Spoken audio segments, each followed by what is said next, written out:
দেখুন, কিছুদিন আগে আমি এই অনুষ্ঠানেই আপনাদের দেখিয়েছি যে কোচবিহারে একেবারে প্রকাশ্য রাস্তায় কেন্দ্রের মন্ত্রী আর রাজ্যের মন্ত্রীর একেবারে মুখোমুখি সংঘাত নিঃসন্দেহে রাজ্য রাজনীতিতে হইচই ফেলে দিয়েছিল, যেখানে সেই কোচবিহার দিয়ে আজকের এই পর্ব শুরু করব।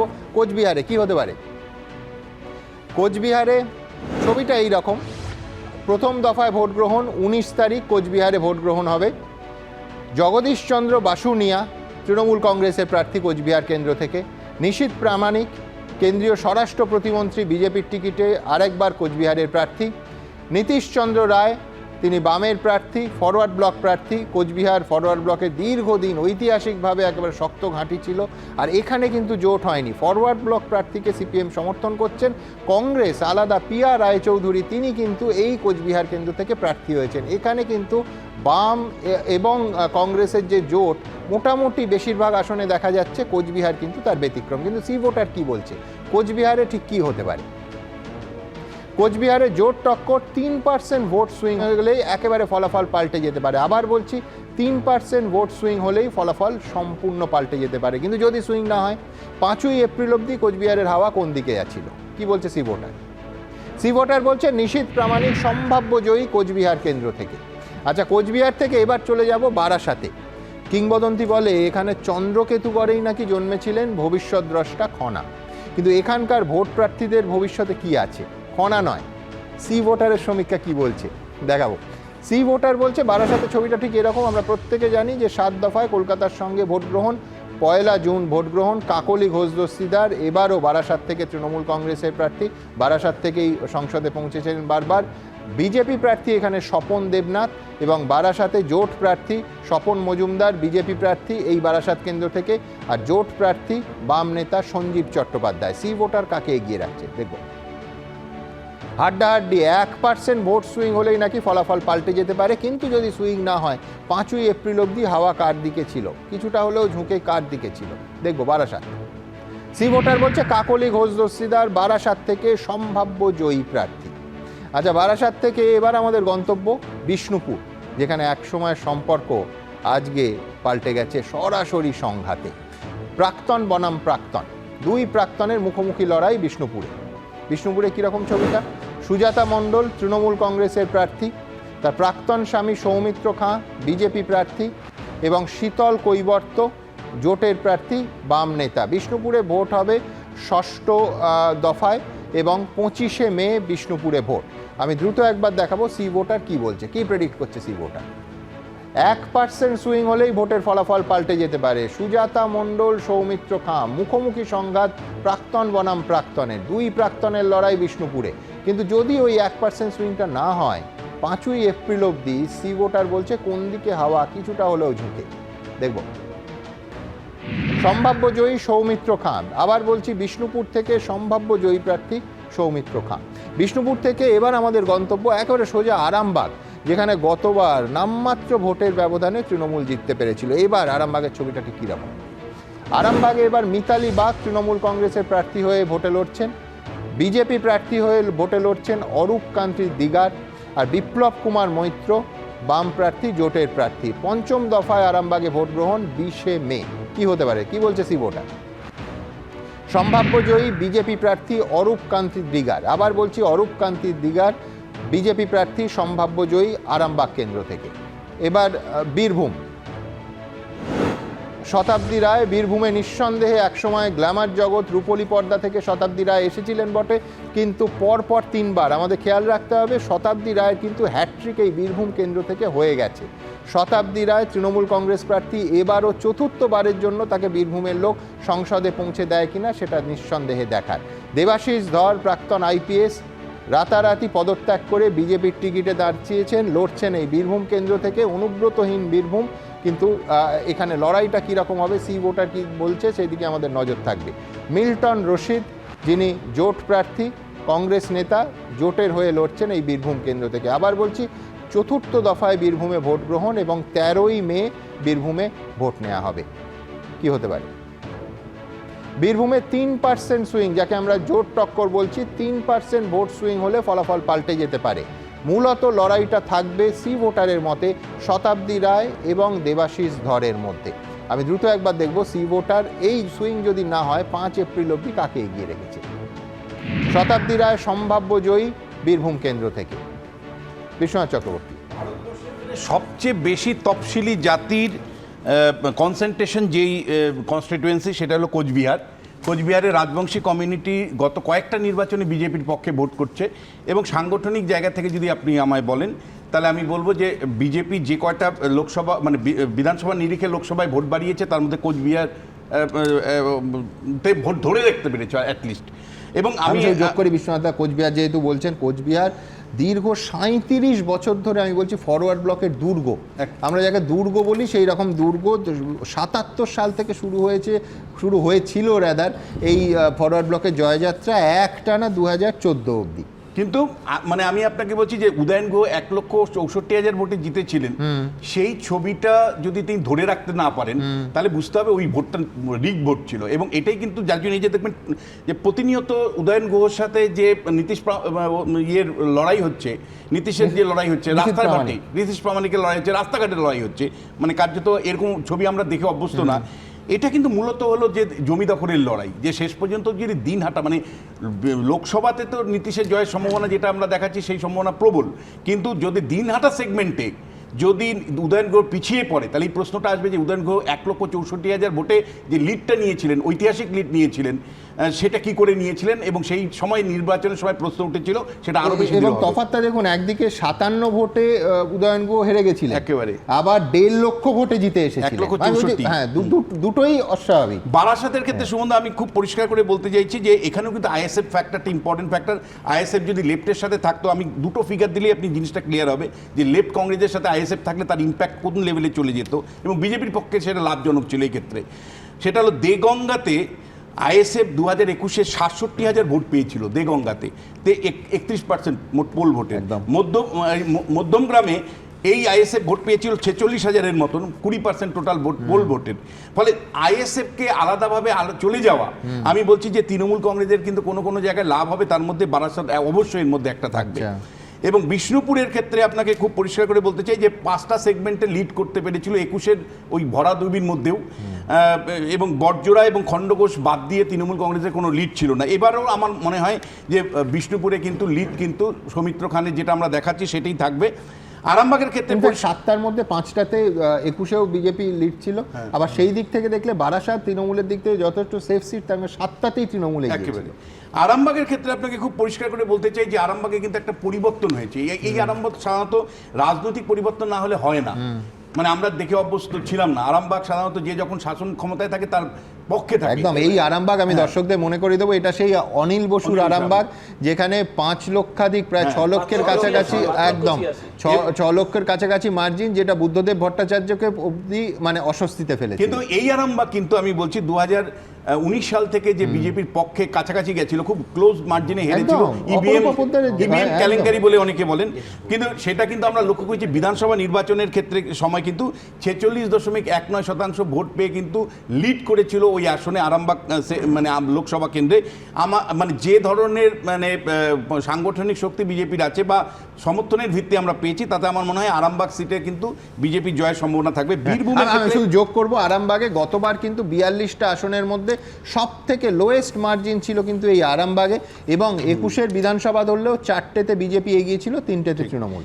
মানে বীরভূমের ক্ষেত্রে আপনাকে খুব সম্বন্ধে পরিষ্কার করে বলতে চাই যে দুধকুমার ফ্যাক্টর বিজেপিকে যেমন অস্বস্তি দিবে, কারণ দুধকুমার এই নির্বাচনে প্রার্থী হতে চেয়েছিল, শেষ পর্যন্ত তাকে করেনি, মানে দেবাশিস বাবুকে এনে করেছে, সেটা একটা ফ্যাক্টর। আবার মিল্টন ফ্যাক্টরও একটা ইম্পর্টেন্ট ফ্যাক্টর, যে কারণ 3টে কনস্টিটুয়েন্সি অ্যাকচুয়ালি নির্ণায়ক হয় এবং বারবার শতাব্দীকে জয়ের পেছনে কারণ হয়।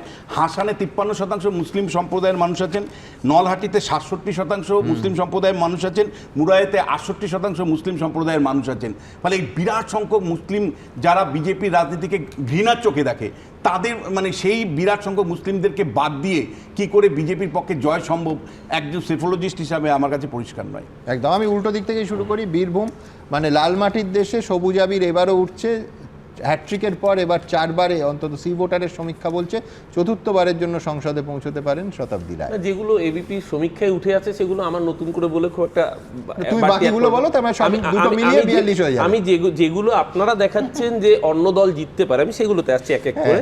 এটা ঘটনা আরামবাগের ক্ষেত্রে উনি বললেন আরামবাগ সাব ডিভিশনে 4টে সিটে এই মুহূর্তে আমাদের হাতের বাইরে রয়েছে, কিন্তু এই আরামবাগ লোকসভার মধ্যে হরিপাল, তারকেশ্বর এবং চন্দ্রকোনা এই 3টে আসন, বিশেষ করে হরিপাল এবং তারকেশ্বর তৃণমূল কংগ্রেসকে যে বিপুল লিড দেবে, তার বাইরে দাঁড়িয়ে খানাকুলের বিজেপি কতটা অস্বস্তিতে, গতদিন আমি টুইট করেছিলাম, সেটা ভাইরাল হয়েছে সুমন, যে খানাকুলের এমএলএ সুশান্ত ঘোষ তিনি প্রকাশ্য রাস্তায় নেবে ব্যবসায়ীকে যে তৃণমূল সমর্থক বলে পরিচিত তাকে এসে পেটাচ্ছেন।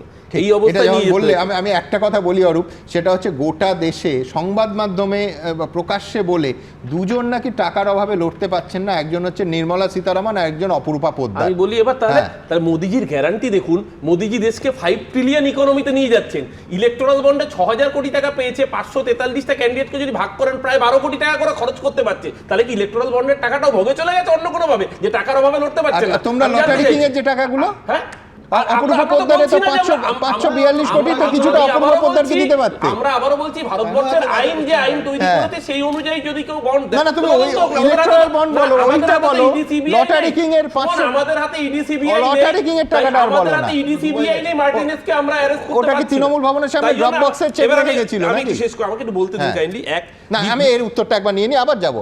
এই 1500 কোটি টাকা নিয়ে ইলেকট্রাল বন্ড নেওয়া তৃণমূল কংগ্রেস, তার 22টা এমপি অপরূপা পোদ্দারকে টাকা দেওয়ার ক্ষমতা নেই, আর ওদিকে 100 কোটি টাকা রাশিয়ান গার্লফ্রেন্ডের অ্যাকাউন্টে, রাশিয়ান গার্লফ্রেন্ডের অ্যাকাউন্টে আর গার্লফ্রেন্ডের খাটের তলায়, এই সমস্ত যাদের যে সমস্ত নেতাদের না কিসের পার্লামেন্ট, আচ্ছা রাশিয়ান গার্লফ্রেন্ডের কথা না, আশ্চর্য কথা। আচ্ছা না প্লিজ আরে বিষয় ফিরবো, থাকতে পারে, অসুবিধা কি আছে? এবার আমি কোনো অসুবিধা নেই। বাকি কেন্দ্রগুলো বলে নি। দ্বিতীয় কথা বিষ্ণুপুরে গত লোকসভা ভোটটা খুব ইন্টারেস্টিং ছিল, সৌমিত্র খান নিজে প্রচার করতে ঢুকতে পারেনি কোর্টের অর্ডারে, একদম সুজাতা মণ্ডল তার হয়ে প্রচার করেছিলেন, এবং একদম বিষ্ণুপুরের ক্ষেত্রে আমি বলছি আবার মার্জিন ছিল 78,000, এবং আমি বিষ্ণুপুরের ক্ষেত্রে বলছি বড়জোরা বলছেন তো, বিষ্ণুপুরের আসল টার্নিং পয়েন্ট হবে খণ্ডঘোষ। খণ্ডঘোষ তৃণমূল কংগ্রেসের যে দুর্গ, এটা বর্ধমানের মধ্যে পড়ে, খণ্ডঘোষ যে লিড দেবে সেই লিড রিকভার করা এবং গতবারের থেকে কমবে, তার কারণ যে আজকে এটা তো বিষ্ণুপুরের মানুষ প্রশ্ন করবে, যিনি তার নিজের স্ত্রীকে কনফিডেন্সে রাখতে পারেন না, তিনি ভোটারকে কি করে কনফিডেন্সে রাখবেন? দ্বিতীয় আমি আসছি এবার তোমার রুচির সঙ্গে যায় না। এবার আমি আসছি কুচবিহারের ক্ষেত্রে বলছি, কুচবিহারটা খুব ইন্টারেস্টিং এই কারণে, দেখুন ভারতবর্ষে আমরা বলি তো 4 পিলার অফ ডেমোক্রেসি, একটা হচ্ছে লেজিসলেচার, একটা এক্সিকিউটিভ, একটা জুডিশিয়ারি, একটা মিডিয়া। আমি মিডিয়াকে আপাতত ছেড়েই দিচ্ছি, যদিও ওয়ার্ল্ড প্রেস ফ্রিডম ইন্ডেক্সের কথা অনেকে বলে, ছেড়ে দিন। আমি বাকি 3টে যে পিলার, সেই 3টে পিলারের মধ্যে 2টো পিলার কিভাবে এফেক্টেড হয়, এটা সবচেয়ে বড় উদাহরণ হতে পারে কুচবিহার। কুচবিহারে শীতলকুচির গুলি চালানো যে অন্যতম অভিযুক্ত দেবাশিস ধর, যাকে কম্পালসারি ওয়েটিংয়ে পাঠানো হলো, তিনি নিজে অন ক্যামেরা স্বীকার করছেন যে আমি সেন্ট্রালের কাছে গিয়ে বলেছিলাম তাদের মন্ত্রীদের, তাদের নেতাদের, যে আমাকে অন্য জায়গায় পোস্টিং দিন। তারা বলেছিলেন তোমার জন্য বড় রিওয়ার্ড অপেক্ষা করছে। তার মানে একজন আইপিএস, তাকে বলে দেওয়া হচ্ছে তুমি ভবিষ্যতে ক্যান্ডিডেট হবে, ঠিক যেভাবে অভিজিৎ গাঙ্গুলি স্বীকার করেছেন যে তাকে বিজেপি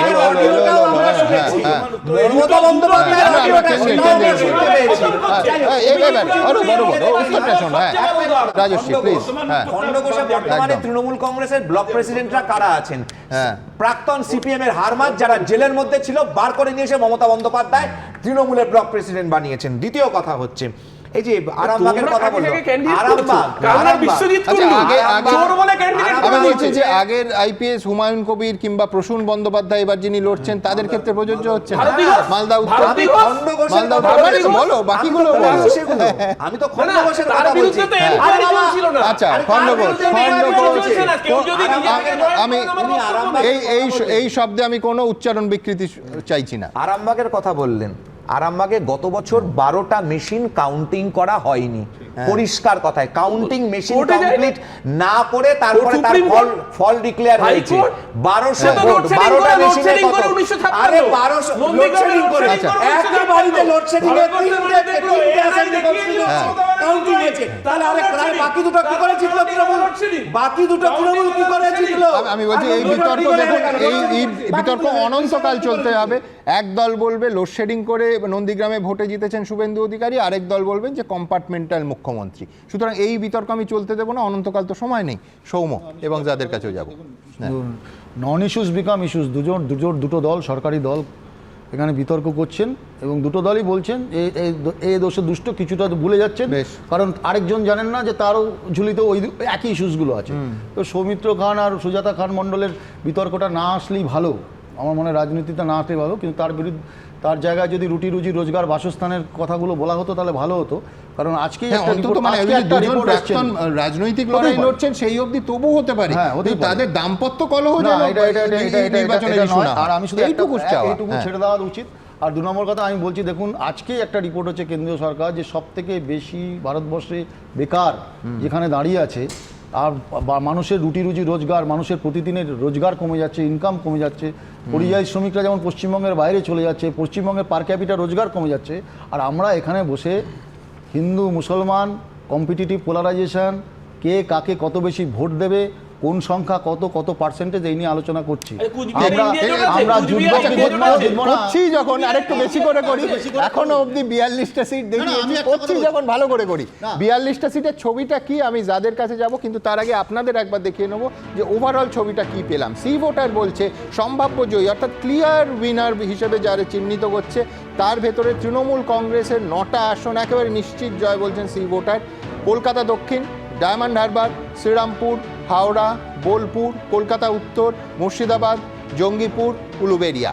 বিজেপির ক্ষেত্রে 10টা আসন একেবারে সম্ভাব্য জয়ী ক্লিয়ার উইনার, সেটা দার্জিলিং, জলপাইগুড়ি, মালদা উত্তর, তমলুক, মেদিনীপুর, আলিপুরদুয়ার, রানাঘাট, বনগাঁ, কাঁথি, আরামবাগ। কংগ্রেসের ক্ষেত্রে অধীর রঞ্জন চৌধুরী যেখান থেকে লড়ছেন, বহরমপুর একেবারে ক্লিয়ার উইন হিসেবে দেখাচ্ছে সি ভোটার। এরপর জোট টক্কর অর্থাৎ 3% ভোটের সুইং হলে ফলাফল পাল্টে যেতে পারে। এই সমীক্ষা আবার বলছি 5ই এপ্রিল অবধি। তৃণমূল কংগ্রেসের 5টা এরকম সিট সি ভোটার নির্দিষ্ট করেছে, বর্ধমান পূর্ব, মথুরাপুর, ঘাটাল, যাদবপুর, বীরভূম। বিজেপির ক্ষেত্রে 5টা এরকম সিট নির্দিষ্ট করা হয়েছে, হুগলি, রায়গঞ্জ, বালুরঘাট, বাঁকুড়া, কোচবিহার। কংগ্রেসের ক্ষেত্রে একটি এরকম আসন, মালদা দক্ষিণ। এরপর হাড্ডাহাড্ডি 1% ভোট সুইংয়ের ফলে ফলাফল পাল্টে যেতে পারে। তৃণমূল কংগ্রেসের 6টা এরকম সিট সি ভোটার নির্দিষ্ট করছেন, কৃষ্ণনগর, বসিরহাট, দমদম, আসানসোল, বারাসাত, জয়নগর। বিজেপির 5টা এরকম সিট নির্দিষ্ট করছে সি ভোটার, পুরুলিয়া, বর্ধমান, দুর্গাপুর, বিষ্ণুপুর, ব্যারাকপুর, ঝাড়গ্রাম। এছাড়া আপনাদের যোগ করে দেবো যে 3টে আসনে ত্রিমুখী প্রতিদ্বন্দ্বিতা হবে সি ভোটারের সমীক্ষা অনুযায়ী। 3টে আসন হলো একদিকে রায়গঞ্জ, দমদম এবং যাদবপুর। এবার আসবো এই গত 2 দিন ধরে ঠিক কি দেখালাম। পশ্চিমবঙ্গের 42টা আসনের মধ্যে কে কটা এগিয়ে? 20টাতে এগিয়ে থাকতে পারে তৃণমূল কংগ্রেস, 20টাতে এগিয়ে থাকতে পারে বিজেপি, 2টিতে এগিয়ে থাকতে পারে কংগ্রেস। সম্ভাবনা শিল্প রাজনীতি জাত। হ্যাঁ, প্রথম কথা হচ্ছে যে মানে ফলাফলটা দুটো পক্ষকেই, মানে 3টে পক্ষকেই খুশি করবে, সবাই কিছু না কিছু অথবা 3টে পক্ষকেই অখুশি করবে। কিন্তু একটা খুব ইন্টারেস্টিং যেটা বেরিয়ে আসছে সেটা হচ্ছে যে 22টা সিট অ্যাকচুয়ালি ইজ ওপেন, এবং সেখানে হচ্ছে দ্য থার্ড ফ্যাক্টর মানে বাম কংগ্রেস জোট কিরকম ফল করছে এবং কার থেকে ভোটটা কাটছে, এইটা কিন্তু পশ্চিমবঙ্গের, কেন কি লোকসভার ফল এরকম হওয়ার চান্স কম যে 20-20 হলো, মানে চান্স আছে কিন্তু খুব কম হবে। হচ্ছে রেজাল্ট যখন হবে তখন একটা পক্ষ অনেকটা এগিয়ে যাবে, এবং সেই একটা পক্ষ এগোনোর ব্যাপারে এইখানে এই যে ত্রিমুখী লড়াই হচ্ছে এই যে 22টা সিটে, বিকজ 3% ভোট এদিক ওদিক হতে পারে। আমি আরেকটা কথা খালি বলি, শেষ করে দিই, যে একটা জিনিস যেটা খুব ইম্পর্টেন্ট আমার মনে হয়, যেটা আমরা একদম ভালো না, সেটা হচ্ছে পশ্চিমবঙ্গের রাজনীতিতে এই মুহূর্তে দুর্নীতি, উন্নয়ন এবং ওই কয়েকটা সিএ এর মতো কয়েকটা পলিসি, এই যে দুর্নীতি, আমরা আগে কোনোদিন দুর্নীতির প্রভাব দেখিনি, 2016তেও হয়েছে, কেন কি ওটা চিরকাল একটা ব্যক্তিগত স্তরে নামানো গেছে। কিন্তু এই যে বড় দুর্নীতিটা হয়েছে, যেখানে গ্রামাঞ্চলে হচ্ছে এসএসসি বা চাকরি প্রার্থী, তার কি এফেক্ট হবে সরকারের ওপর, এইটা একটু দেখার আছে। আমি বিশ্বনাথ দুটো জিনিস বলি, যে দুটো কারণে আমার মনে হয়েছে এই 2 দিন অনুষ্ঠান করতে গিয়ে যে সব থেকে বড় এই সমীক্ষা মেলার ক্ষেত্রে চ্যালেঞ্জ। 1 নম্বর হচ্ছে যে এত আগে এই সমীক্ষা, বুঝতেই পারছেন নির্বাচন শুরুর 48 ঘন্টা আগে আমাদের সমীক্ষা বন্ধ করতে হয়। 44 দিন ধরে চলবে, অর্থাৎ আমার সমীক্ষা কিন্তু শেষ হয়ে গেছে মোটামুটি 5ই এপ্রিল। সুতরাং সেইটা 44 দিন বা 50 দিন পরে কি শেপ নেবে, 5 দিনে নির্বাচনের হাওয়া ঘুরে যায়, 1 নম্বর। 2 নম্বর, আমি কালকেও বলেছি, আজকেও আরেকবার বলবো, সেটা হচ্ছে এত মার্জিনাল সিটস এই সমীক্ষায় দেখানো হয়েছে, এই 3% 1% এইরকম হয় না। সাধারণত ভোট দান একটা প্রবণতা, সেই প্রবণতা যদি কোনো দিকে ঢলে থাকে সেই দিকে এত লোকসভা, যেহেতু নির্বাচনটা লোকসভার, সেহেতু এতটা মানে হাড্ডাহাড্ডি, হিন্দিতে যাকে বলে কাঁটে কি টাক্কার, ব্যাপারটা ঠিক এই রকম কার্যক্ষেত্রে হয় না, কাগজে কলমে হয়, সমীক্ষা হয়, কিন্তু ফলাফল দেখা যায় একটা প্রবণতা অনেক সময়, বেশিরভাগ সময় ফুটে ওঠে। বিশ্বনাথ দা, প্রথমত আমি বলবো যে এটা ঠিক আপনার সাথে একমত, যে লম্বা একটা পিরিয়ড আছে, তার মধ্যে অনেক ইস্যু আসবে, প্রচার আছে। শুধু আমি একটা মনে করিয়ে দিতে চাই, দর্শকদের 91 সালের নির্বাচনে রাজীব গান্ধীর মৃত্যুর আগে এবং মৃত্যুর পরে কংগ্রেসের তফাৎ, মানে মৃত্যুর পরে কংগ্রেসের রেজাল্ট অনেক বেটার হয়েছিল। ফলে বুঝতেই পারেন যে একটা ঘটনা একটা বিরাট প্রভাব তৈরি করতে পারে। এটা নেগেটিভ ঘটনার থেকে বললাম, অনেক পজিটিভ ঘটনা হতে পারে, অনেক ঘটনাই ভোটারদেরকে প্রভাবিত করে। কিন্তু ব্রডলি আপনি যদি দেখেন সুমনদা, আমি আপনাকে বলছি যে এই নির্বাচনে ডেফিনেটলি মানে অনেক ফ্যাক্টর থাকবে, কিন্তু শেষ পর্যন্ত আইডেন্টিটি ফ্যাক্টরটাই শেষ বিচারে আমার কাছে ইম্পর্টেন্ট। একজন সমীক্ষক হিসাবে আমি যখন গ্রামগঞ্জে যাচ্ছি, আমি খুব পরিষ্কার দেখতে পাচ্ছি একটা আইডেন্টিটি একটা বড় রোল প্লে করছে। এত অন্যায় অবিচার, এত ভুলের পরে যদি মানে প্রধান বিরোধী দল বিজেপি বা বিরোধী দল সাধারণভাবে যদি বেশি সংখ্যক আসন এবার না পায়, তাহলে বুঝতে হবে যে এটা তৃণমূল কংগ্রেসের দুর্বলতা না, বিরোধীদের দুর্বলতা। অর্থাৎ এই 24-এর নির্বাচনে কোনো কারণে যদি বিজেপি খারাপ আসন পায়, কম আসন পায়, তাহলে বলতে হবে যে বিজেপি পশ্চিমবাংলার রাজনীতির জন্য উপযুক্ত হয়নি। মানে এটা তৃণমূল কংগ্রেসের ব্যর্থতা নয়, এই ব্যর্থতাটা পুরোপুরি বিরোধী দল হিসাবে বিজেপির ব্যর্থতা। কারণ আমি যে ছবিটা দেখেছি সেটা হলো 3টে ভাগে ভাগ করতে চাই। একটা হলো যে এটা ঠিক যে সংখ্যাগরিষ্ঠ মুসলিম যেখানে আছে, উত্তর দিনাজপুর, মালদা, মুর্শিদাবাদ, সেখানে এক ধরনের মাইনরিটি কমিউনিটি বিহেভিয়ার দেখতে পেয়েছি। কিন্তু অন্য জায়গাতে এত অন্যায়, এত অবিচার, নানা রকম দুর্নীতির ইস্যুগুলো নিয়ে আমরা আলোচনা করছি, কিন্তু মুসলিমদের কিন্তু একটা এন ব্লক তৃণমূলের পক্ষে সমর্থন আমি দেখতে পেয়েছি। আবার উল্টো দিকে যেখানে হিন্দু ভোটাররা আছে, আপনি জানেন 21-এর নির্বাচনে প্রতি 100 জন হিন্দু ভোটারের মধ্যে 54 জন বিজেপিকে ভোট দিয়েছিল, এবার কিন্তু 60 জনের কাছাকাছি ভোট দেওয়ার সম্ভাবনা। সেই জায়গা থেকেই কিন্তু বিজেপি যে দাবি করছে বা সমীক্ষার যে একটা বিজেপিকে 20 বা 20+ আসন দেওয়ার একটা মানে প্রায় কার্যদায় বিভিন্ন সমীক্ষক দল দিচ্ছে, তার একটা কারণ হিন্দু ভোটের পোলারাইজেশন কিন্তু স্পষ্ট ধরা পড়ছে, বিশেষ করে হিন্দু প্রধান লোকসভা কেন্দ্রগুলোতে। বেশ, আমি দ্রুত এখান থেকে, হ্যাঁ বলো। 24-এ আমাদের কাউন্টিং 24 থেকে শুরু হবে, কিন্তু ওভারঅল সমীক্ষা দেখে একটাই শুধু কথা বলার আছে, এত কষ্ট করেও, এত কাঁথি থেকে কোচবিহার হাঁটাহাঁটি করে, এত ইনসাফ যাত্রা করেও আপনারা সিপিএমকে যে একটা সিট দিতে পারলেন না, যে 34 বছরের যে মাকে রক্তমাখা ভাত খাওয়ানো এই পার্টিকে পশ্চিমবঙ্গ যে অ্যাকসেপ্ট করছে না, এটাই হচ্ছে সবথেকে বড় কথা। ও যেটা বললো যে সিপিএমকে আপনারা দিতে পারলেন না, কিন্তু এটাও আপনাকে বলছি, এই সিপিআইএম দল বা থার্ড ফ্রন্টের ভোট কাটাকাটির ফলে দমদম সমেত একাধিক লোকসভা কেন্দ্রে যে তোমরা হারবে, অর্থাৎ বিরোধী ভোটটাকে কনসলিডেট না করার জন্য সেটা রেজাল্টের দিন টের পাবে যে এরা কি। আমি অমিত শাহ হচ্ছে আমাদের লক্ষ্মী প্যাঁচা, উনি আগের বার আপকি বার 200 পার বলেছিলেন, তৃণমূলকে 200 দিয়েছিল, এবার 35 বলেছে, দেখুন তৃণমূল 35টা পার। রবীন্দ্রনাথ লিখেছিলেন, চাহিছ বারে বারে আপনারে ঢাকিতে। এ রাজ্যেও বারে বারে ভোট আসে, কিন্তু হিংসার ওই কুৎসিত ছবিটা কিছুতেই ঢাকা পড়ে না। এবারও ভোট হবে 7 বারে। 7 দফা নিয়ে শাসক আর বিরোধীর তরজা শুরু থেকেই চলছে, পরেও চলবে। কিন্তু আমাদের অনুরোধ একটাই, দফা নিয়ে এইসব তরজার মাঝখানে দয়া করে দেখবেন যেন গণতন্ত্রের দফা রফা না হয়ে যায়। ভোটাররা যেন শান্তিতে নিজের ভোটটুকু অন্তত দিতে পারে। এটুকু চাওয়ার জন্য আবার কেস দেবেন না প্লিজ। কেস দেবেন না প্লিজ।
কিস দেবেন না প্লিজ।